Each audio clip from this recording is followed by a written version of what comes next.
A very good morning to you all. I'm Harrison Wilson and this is Elise Maunder. Welcome to Studio One Live on Wednesday, 30th of March.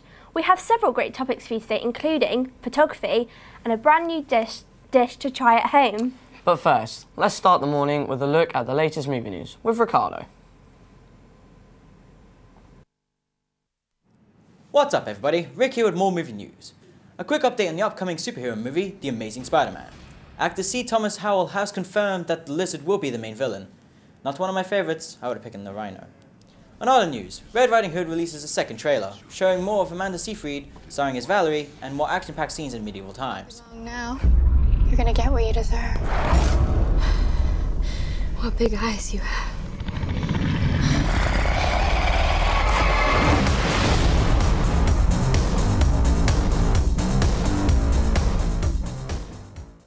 Yogi Bear gets a release date. Yes, Yogi Bear, that once loved childhood cartoon, now gets a fully CGI movie, and is set to be released on April 20th, 2011. I spoke to Thomas Brophy, the narrator of the movie, for his behind-the-scenes gossip. So how did you get the part of the narrator for Yogi Bear? Well, one day my agent got a call from the company, and it was easy as that. I got an interview and got the job. And I must say though, how does it feel to work with Justin Timberlake and other famous actors? Oh, it was a really good opportunity. He's actually a really down-to-earth guy, which you might not think at first, being a big pop star and stuff. But no, he's really fun to work with actually. He's a really funny guy. And I must say, in the background, in the actual backstage, is it a lot of fun? You know, is it all serious or is it all joking around? Oh no, it usually is a laugh because, well, you'd imagine we're all making silly voices all the time, kind of well, some voice acting. No, yeah, there's a lot of footage of it as well that will be on the DVD and like the special behind the scenes. Yeah. Yes, yes. Okay, well, thank you for this interview then. That's alright. And that's all for this week. Back to the studio. And we welcome to the studio Ricardo. Thank you, it's a pleasure to be here. So another Spider-Man movie, hopefully a step up from the last one. Yes, the last few have been pretty poor, but you know, there's a new suit, a new budget, and a new actor, so you know, fingers crossed, you know, it might be better. And what's your new take on the Red Riding Hood? Well, I like the fact that it's taken a darker approach to things. You know, it's gone away from the whole sort of childhood fairy tale that we would once told when we were younger, and you know, it's from the same director of Twilight, so you know, judging by the trailers, you know, it looks pretty good. Yeah, they're good movies, so it'd be interesting to compare. Yeah. Out of the 3 movies featured, which one would you prefer to watch? Well, Yogi Bear is tempting, but I think I will watch Red Riding Hood due to the fact that, you know, I like horror a lot, and I think that'd be the first movie I'll watch first this year. Great choice, thank you. Our next place is definitely showing something in a different light, and this one is certainly not dark. Tom, our resident arts and culture expert, went to meet local photographer Chris George. Planet Guernsey is a series of photographs showing some local scenes in quite a new perspective. These photographs are the work of Chris George from Coast Media. I asked him about his recent work and inspirations for it. Well, I've been working on some things in conjunction with Key Gallery, titled Planet Guernsey, which are basically, as you can see, an almost, well, it's a 360-degree view of various landmarks, sites in Guernsey. And it was done for, Key Gallery commissioned me to do some local images, and over the years I've done loads of sort of scenic views of beaches, etc. And I wanted to do something completely different. I've always been a jobbing working photographer, so I wouldn't say that anything particularly inspired me, other than because I eventually ended up in working for newspapers. On the mainland I worked for various provincial newspapers, and my challenge was that I would get set to go and illustrate something, and it was to illustrate that so it jumped off the page. And then years later, when I eventually came to Guernsey, ended up in Guernsey, obviously in Guernsey a lot of things happen year on year, you know, there's old chestnuts that come back every year, so my challenge has always been to try and sort of make that interesting so that when the viewer opens up the press, something leaps off the page. So that I wouldn't say I was inspired by individuals, but I've just always worked as a jobbing photographer, so there was no real sort of anything particularly clever about it, other than I just tried to create images that jumped off the page. And you can see his work online at chrisgeorgephotography.net. and keygallery.net/gallery_Chris-George.htm, or at Key Gallery on Mill Street in town. Here to talk to us today is Tom. Thanks. So, Tom, how much would one of these cost? They cost about £200 to £300 at the moment. Okay, excellent. And what different designs are there? Well, there's a total of 6 different designs, and they're all various landmarks around Guernsey. There's one at St James's Chapel, and there's one in town at night with the Christmas lights on, which really looks spectacular. Yeah, I bet. Probably make a lovely Mother's Day gift also. Oh yeah, definitely would. Now, you may have heard about the possible changes to the island's population policy. Peter Le Prévost has been out to one of the public meetings to find out about what is being proposed. There's been meetings over the last couple of weeks regarding the island's population. The aims of these meetings is to raise awareness of the problems and answer questions that people may have over the population. Population Policy Group are 5 states members of the Policy Council, all ministers in actual fact, myself, Deputy Bernard Fluke, Deputy Dave Jones, Deputy Carla McNulty Bauer, Deputy Mark Dorry and Deputy Jeff Mai. Now we sit as a group with our officers obviously to look into the whole issue about the future regime for Guernsey's population. The main concern seemed to be how they were going to regulate the number of people becoming permanent residents. I asked Natasha Keys, Director of the Population Policy, on how the group were going to sort this out. The biggest concern that people have about long-term residents is trying to make sure that all those people who are only in the island for a short period of time because their skills are only needed for a short period of time aren't able to stay here in the longer term, so that we don't have a long-term impact on the population, but also trying to make sure that all of those people that should be able to stay in the island for the long term are able to, and trying to differentiate those groups and put people into boxes, if you like, of which box they fit in, which of course when you're talking about individuals is very difficult to do. Nearly everyone at the meeting had concerns on how the new proposed policy would work, but there were also a lot of praise over the new policy.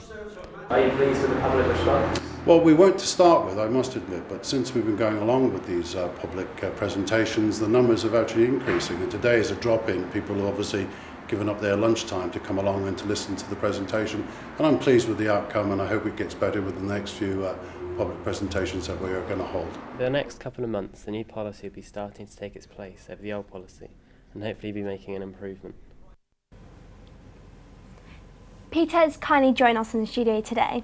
Thank you. Okay. So, Peter, what exactly were these meetings like? They weren't that well attended actually, but the people that went had quite a lot of concerns about the new policy that states were going to bring in. And did you learn anything from these meetings? Yeah, I did. For example, teachers would be able to find it easier to stay long term on the island.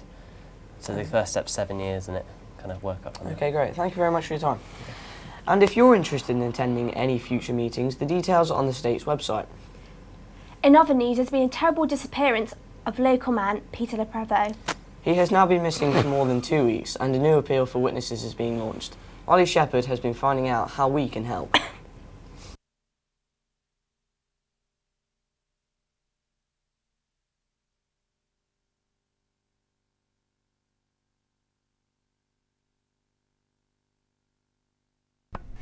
Police are appealing for help in finding a young man who went missing 2 weeks ago. Peter Le Prévost, an 18-year-old media production student at Guernsey College of Further Education, was reported missing after failing to come home from college.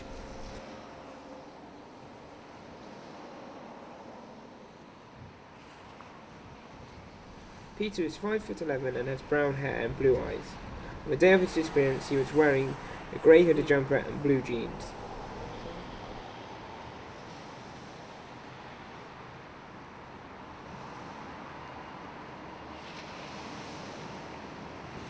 Peter was last seen walking along the front, passing the bus stop. Police are keen to know whether the person in the flat above Ravers could give them any information to the disappearance of Peter.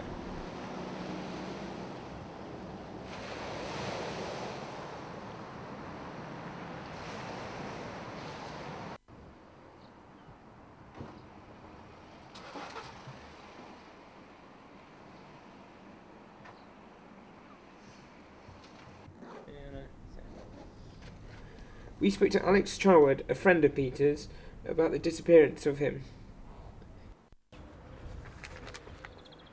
When was the last time you saw Pete? It was a couple of weeks ago at college.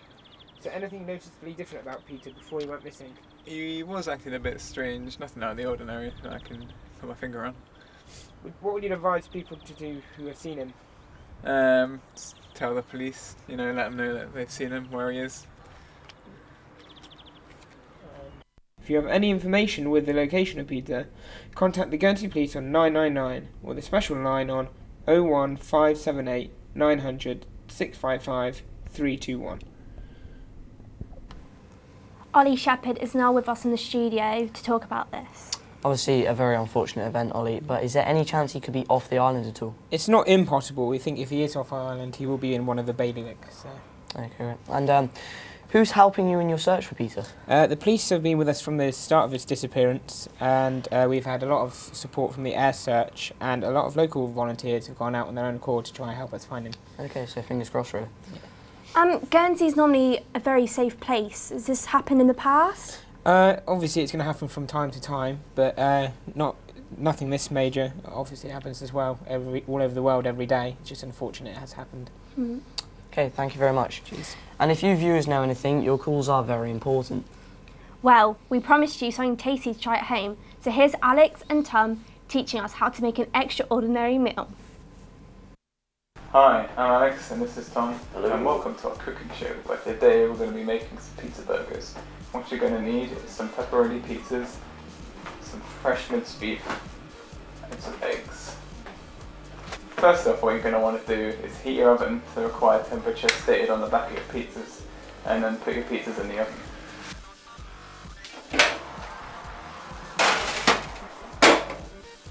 Now while your pizzas are in the oven cooking, what you're going to want to do is start preparing your burgers. We're going to put some minced beef in a bowl and start mixing in with a couple of eggs just so it sticks together.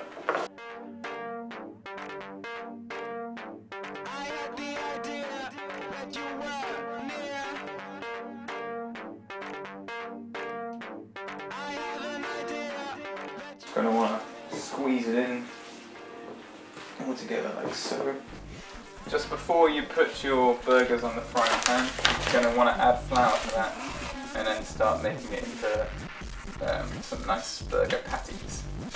Okay, and then you're going to want to place your giant burger on the frying pan. So after you've done cooking your pizzas and everything's finished, what you're going to do is start putting it together. You're going to put it together just like a normal burger except with pizzas.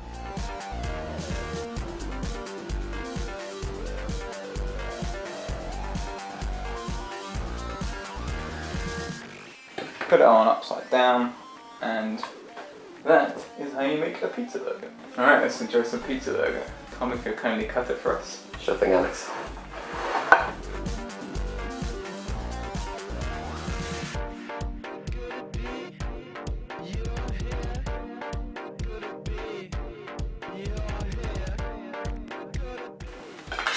That's a fine spicy pizza burger. Indeed it is. That was our cooking show for today. We'll see you next time. Bye. Bye. Wow, that looked very interesting and very messy. Alex is with us now. Very interesting. Alex, is there anything else you can add to this? Yeah, well you can put cheese and bacon in the middle, and you can also add seasoning to the burger if you wanted to. It's all up on our website, www.alexcooking.com. Okay, I'll definitely take a look. So, if there was anything for people who are on a diet and they want to eat healthy, is there stuff on your website? Yeah. Unfortunately not. It's usually kind of crazy food, stuff that's a little bit unhealthy. So it's all sort of like that. Yeah. Okay. Thank you very much for your time. And we are done for today, so we will see you all tomorrow for another great show in Studio 1, live.